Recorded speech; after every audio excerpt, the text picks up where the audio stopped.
This is Bob Oliphant from the Westford Historical Society and Museum, bringing you Episode 7 of the Westford Wardsman podcast. The Westford Wardsman was published in the Turner's Public Spirit, a weekly newspaper in Ayr a century ago. I've been publishing extracts from the Wardsman in the Westford Eagle since January 2008 in the weekly Museum Musings column. In this episode, we'll be reading the Westford Wardsman for the week ending Saturday, February 15th, 1908, and I will add comments as appropriate to more fully explain what was happening 113 years ago. The February 15th, 1908 Wardsman starts with the About Town section. Gilbert A. Hood, a veteran of the Civil War, died at his home on the Acton Road on Monday, February 10th, aged 70 years. Mr. Hood enlisted from Lowell in Company K, the 2nd Regiment, Massachusetts Heavy Artillery, and served 3 years. He is survived by a son and daughter who live in the West. For the past 20 years, he has made his home with Mrs. Mann. The funeral took place from his home, Reverend F. H. Billington of the Unitarian Church of Carlisle officiating. Burial was in the Edson Cemetery, Lowell, Wednesday afternoon.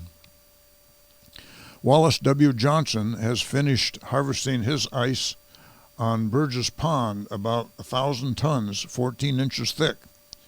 The ice on Forge Pond was also 14 inches thick, you might recall from last week.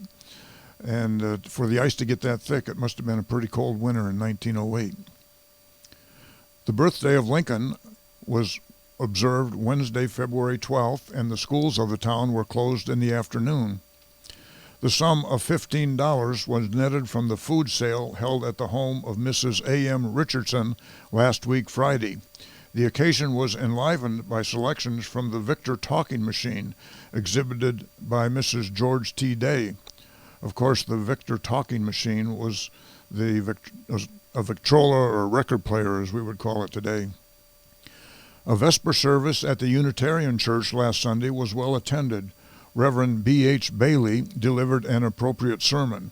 The choir of the church was assisted by a male quartet from Lowell. The anthem, Hark, Hark, My Soul, contralto solo by Mrs. H.M. Seavey and Miss Gertrude Fletcher, soprano, was exceptionally well rendered. West Chelmsford was well represented at the Vesper service at the Unitarian Church last Sunday as a result of the new electric line, which has the power of introducing us to new associations and making the seemingly far off close by. It is the first introduction to this ancient parish in real numbers to a Sunday evening service from the pretty little Methodist village of West Chelmsford. He's calling it a Methodist village because the West Chelmsford Methodist Church is the only church located in the village. The electrics, that is the electric trolleys, the electrics are doing much to eliminate town boundaries. They may do much to modify denominational boundaries. This trolley line went through Chelmsford to the Stony Brook Railroad Station at Brookside. One then had to walk across the railroad tracks to catch this new trolley line that ran from Brookside along Lowell Road and up Cummings Road to Depot Street and then to Westford Common. I believe it stopped right in front of the First Parish Church. There will be an entertainment and dance in the Town Hall Friday evening, February 21st, for the benefit of a disabled veteran. Joseph Wall is the real active angel of mercy in this enterprise. He is appealing to all to serve as lieutenant angels to help him in charity work. The next meeting of the Grange will be devoted to the consideration of, quote, Bonnie Scotland. Paper Scotland Before the Reformation by Reverend B.H. Bailey, and Scotland After the Reformation by Reverend C.P. Marshall. Music, Old Scottish Ballads. Reverend Marshall, I think it's Charles P. Marshall, was actually born in Campie, C-A-M-P-I-E, Scotland, on August 25th, 1872, and he spoke with somewhat of a Scottish accent, I understand. The next section is the Westford Center section. Miss Mary Morton, our village nurse, is again conducting a hospital on a miniature scale at her home. The little twin daughters of Mr. Long of Graniteville were operated on Saturday forenoon for, well, the writer does not know the technical term, but the everyday term would be extreme bow legs. The operation was by a Boston surgeon, assisted by Dr. Wells. Both little patients are doing well and are happy in the thought that they will eventually be able to run about like other children. They are children of a very large family, and the father is doing all he can to meet the medical bill, and anyone feeling kindly disposed to send in fruit or other delicacies may feel very sure that they are doing a really helpful thing. Charles L. Hildreth has been making the most of the good sledding and filled his ice house this week from Burgess Pond. Apparently he had a personal ice house up in the center. He lived on, I believe he lived Hildreth Street. This wasn't sledding for fun that he was talking about here, but for moving the ice off of the pond and up to his house in Westford Center. The repairs to the gate at the bottom of the standpipe on Prospect Hill, which broke Saturday with a loss of many hundreds of gallons of water, have been completed, and householders are again enjoying the use of the water. Temporarily being without, after getting a little used to it, made the users appreciate the blessing all the more. This is, of course, a reference to the new water system that was mentioned last week, and various problems like this were encountered over the first year or so of service, including frozen pipes. A good CE service was held at the Congregational Church Sunday evening, it being to observe the anniversary of the founding of Christian Endeavor. Various phases of the work as a whole and in the local society were ably treated by John P. Wright, A.E. Day, L.W. Wheeler, and Mr. Marshall. A solo was rendered by Mrs. C.D. Colburn. The next section is the Tadmuck Club section. This is the ladies' club in town. One of the best programs of the season was given at the meeting of Tadmuck Club Tuesday afternoon at Library Hall. I believe Library Hall was the hall on the upper floor of the J.V. Fletcher Library. In the opening exercises, Miss Loker, the president, with happy felicity, referred to the close proximity of the day to Lincoln's birthday and paid loyal tribute to the memory of this great and good man. Miss Eva E. Fletcher supplied a most interesting group of current events, after which came the subject of the afternoon, which is the last in the series in charge of the Domestic Science Committee. This subject was sanitation. Mrs. H.V. Hildreth, chairman, that's chairman of that committee, who had prepared an ably written, well-delivered paper that held the closest attention of her audience to the end. She said in the introduction that sanitation was not so much a product of modern thinking as is commonly supposed, giving an outline of the place it held among ancient peoples. The speaker, as is necessary in a thorough treatment of this subject, covered a wide range, and among some of the subtopics, all clearly and aptly illustrated, were the location of the house and sunshine, pure air, and dryness as essentials thereto, as sunshine and health go hand in hand, the menace of unsanitary cellars, giving a sharp contrast of an unsanitary cellar and a sanitary one. The speaker then spoke of the value and necessity of pure air in the house, the difference between sufficient oxygen and oxygen starvation, and the worth of well-educated olfactory nerves. Then the best methods of heating and lighting the house, especially recommending open fireplaces, but with little approval of the oil heater. The furnishing of rooms, kitchen appointments, care of the refrigerator, wells, the bathroom, freedom from flies and mosquitoes, personal hygiene, the value of knowledge of sanitary science to the housewife, the desirability of wise janitors for all places where people gather, the daily sunning and airing of the home were all wisely treated. That sounds like it was quite a thorough and long paper. A short paper on the same subject, on the same general subject, written by Mrs. Frost and read by Miss Manuel, was then given, and Mrs. C.L. Hildreth closed the program with selections from Mrs. Ellen H. Richards' latest work, quote, Sanitation in Daily Life, end quote.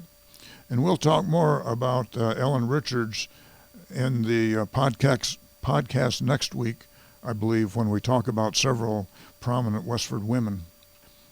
At the next meeting, February 25th, the subject will be birds. Miss Clara Fisher, chairman.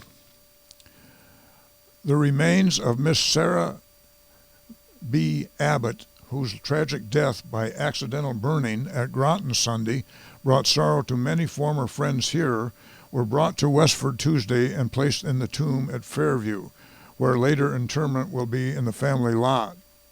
Her father, Reverend Ephraim Abbott, was a former preceptor at Westford Academy from 1828 to 1837, and the family residence was the one now occupied by H.B. Hall. I believe that's 24 Main Street now. And later, for a much longer period, the one where Mrs. C.H. Fletcher lives at 62 Main Street. Miss Abbott was of a retiring disposition, and during the later years of her life was handicapped by much ill health, but those admitted to the inner circle of her love and friendship can testify to her lovable qualities. She was a most intelligent reader and a great lover of all that was beautiful in nature, and ever faithful in the discharge of daily duties as they came to her. To the bereaved brother, George E.H. Abbott, and sister, Lucy M.B. Abbott, the Westford Friends extend most sincere sympathy. The next section is the Grange section. At the Grange last week, Thursday night, promptness in beginning, a good attendance, and the new official staff acting well their parts were noteworthy features. After the business session, the lecturer presented the following program: vocal duet C.A. Reed and E.G. Boynton, with Mrs. Reed at the piano. Quartet, Messrs. Foss, Boynton, Reed, and Hildreth. An encore was responded to, after which came the address by worthy state chaplain, Reverend A.H. Wheelick, on, quote, the Grange and the public good, end quote. And the following, I think, is a nice description of just what the Grange was all about. Mr. Wheelick said in part that for fullness, a man needs to belong to more than one organization. There are three foundations of society: the home, the church, the school. There is a place for the Grange alongside of these and helpful to them, having a purpose outside of the direct field of the church and yet akin to it. He deplored the appearance in our country of the emphasis on class differences as not helpful to the community. One of the most valuable principles of the Grange is its insistence on the democratic spirit. The Grange honors the labor of the hands, holding the labor of the field equally honorable with that of the desk. In speaking of the home, he said that it is required of a man that if he marry, he can support a home, so it should be required of a woman that she can care for it. An institution or individual that exists for itself alone cannot continue. So let each local Grange enter into the public life of the community by taking an active interest in village improvement, libraries, schools, etc. Reading circles in the Grange were advocated. Create a feeling of fellowship with any other organization in the community. Let Grange and church cooperate, for each can help the other. A rising vote of thanks was extended to Mr. Wheelick for his excellent address. A rising vote of thanks, that phrase appears fairly often in the Wardsman, and I think it's what we would call a standing ovation. At the business session, the members voted with a fine touch of patriotic sentiment to spend $5 in the purchase of a flag to be used at the meetings. The next section is the Graniteville section.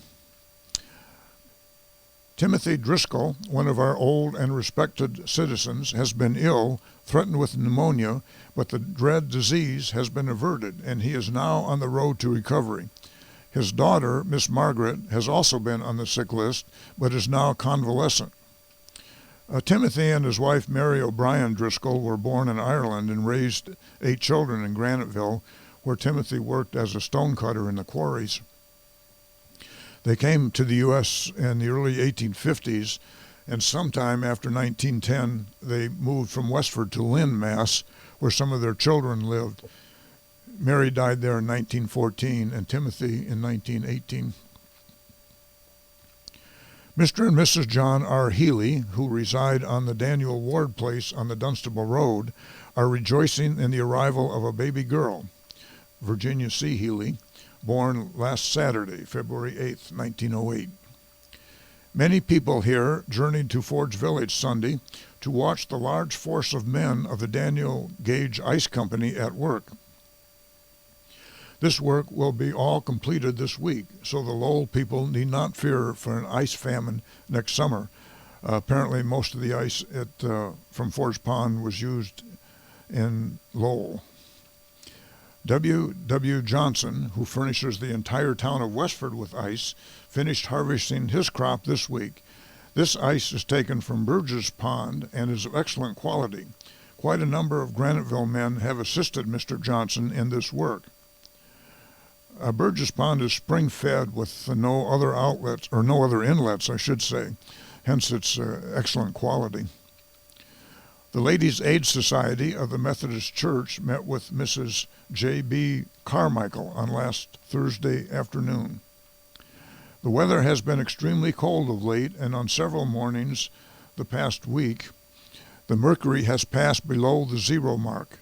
The lowest point reached so far is 14 below. Mrs. Sarah Bowers Holland, aged 39 years, died at the home of her sister, Mrs. Welch, in this village on Monday night after a lingering illness.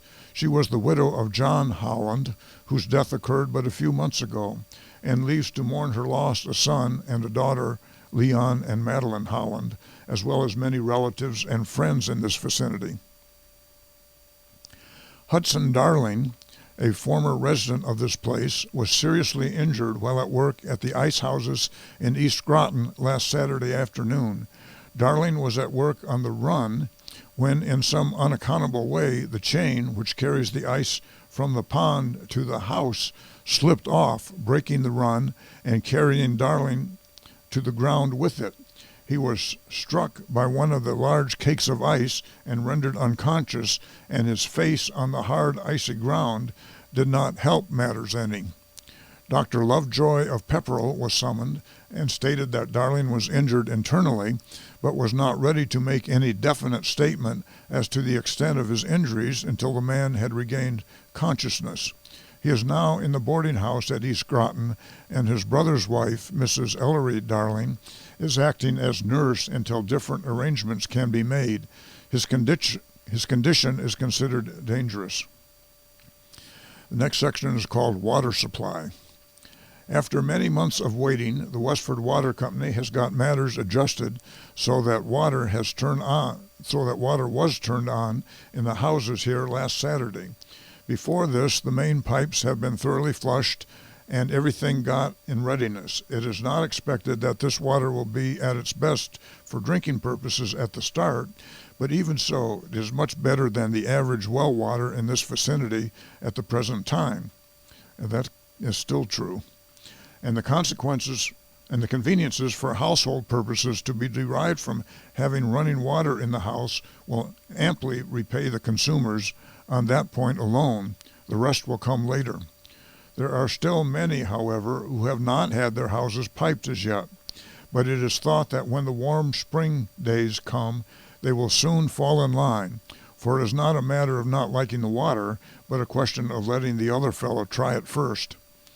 During the cold weather in the early part of the week, many of the pipes in the different houses were frozen up, but this was soon remedied, and as the weather has moderated since, it is thought that the householders will not be caught napping again. The next section is the Forge Village section. The little twin daughters of Mr. Long are at Westford for treatment for their limbs, which were quite deformed. Their mother died a short time ago, and one of the older daughters takes charge of the household duties of the home. This was the news that was mentioned above in the Westford Center section, but that section failed to mention that the mother had recently died. Letters from William Orange of Company Q, 11th Infantry, tell of his serious illness in the hospital of Fort Russell, Wyoming. He would recover and return to Westford. A number of the village people attended the funeral of Mrs. Holland at Graniteville. Her 2 children and her sister, Mrs. Welch, have the sincere sympathy of their friends in this village. On Sunday afternoon at 4:30, Reverend Sherrard Billings will preach in the Mission Chapel, while Mr. Fisher goes to the 20th anniversary of a church in Saugus, built by him while rector of St. Luke's, Malden. I want to say a few words about Reverend Thomas Fisher, who was active at St. Andrew's Mission for a number of years. He was born in 1855 and would die in 1899. He was born and raised at Hartford, Connecticut. He graduated from Amherst College in 1878, studied medicine briefly, and then studied the ministry, becoming a deacon in 1883 and a priest in 1884 in the Episcopal Church. He has served Episcopal churches in Malden, Saugus, and Clinton, Mass., and Sioux Falls, South Dakota, before coming to St. Andrew's Church in Ayer in 1900, where he served 10 years. He returned to Sioux Falls for a year and then served churches in Leominster and Peterborough, New Hampshire, before retiring. He was quite active in the St. Andrew's Mission while he was at St. Andrew's Church in Ayer, and I think was responsible for much of the early growth of St. Andrew's Mission. That's the news in Westford for the week ending February 15th, 1908.